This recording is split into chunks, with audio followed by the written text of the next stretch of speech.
Merci beaucoup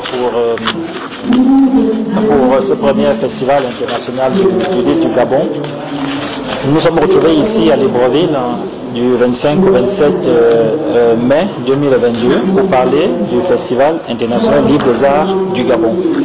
Il était question pour nous de faire l'inventaire de tout ce qui a été publié aujourd'hui, notamment en production littéraire, tout ce qui a été dit sur des œuvres d'art et tout ce qui a été dit sur des artisans et comment faire l'éclosion de tous nos savoirs dans des milieux académiques. C'était plus ou moins des enseignements que nous avons tirés ici et là.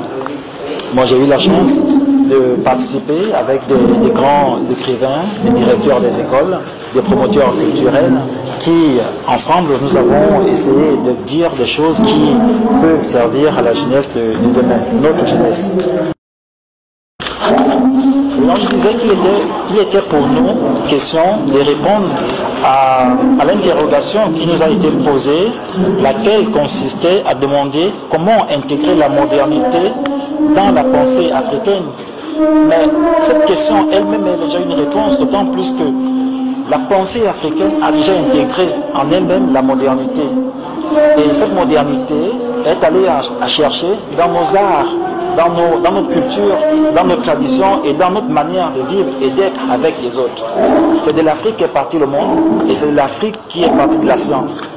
La sédimentation du génie africain a fait aujourd'hui qu'on connaît plus ou moins nos pays.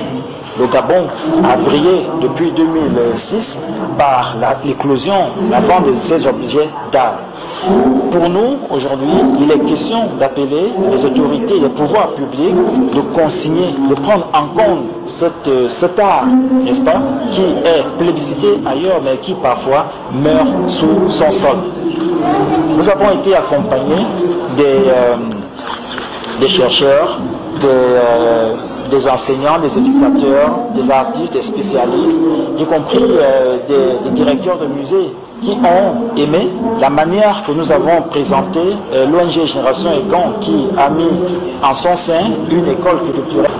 J'ai pris l'exemple d'un ouvrage qu'on vient de publier sur le Songo où à l'intérieur j'ai montré qu'on peut former des scientifiques qui partiront du son, des jeux de semailles pour émerveiller le monde. On pouvait faire des multiplications à partir des graines incluses dans le papier. Et à partir de là, nous avons établi des contacts qui feront en sorte que nous construisons dans les lycées et collèges des centres culturels, sinon des clubs de Songo où les enfants pourront toucher des doigts des réelles mathématiques. Donc je remercie, pour terminer, je remercie des organisateurs de ce premier festival international du livre gabonais et des arts.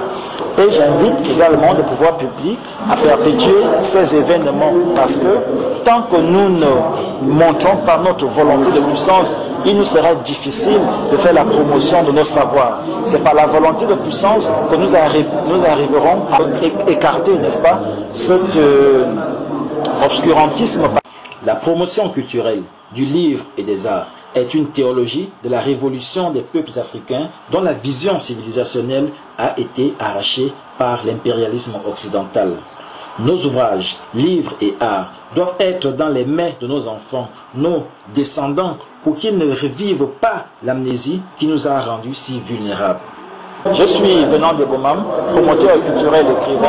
Je parle ici du Musée national des arts et des traditions du Gabon. Je vous remercie.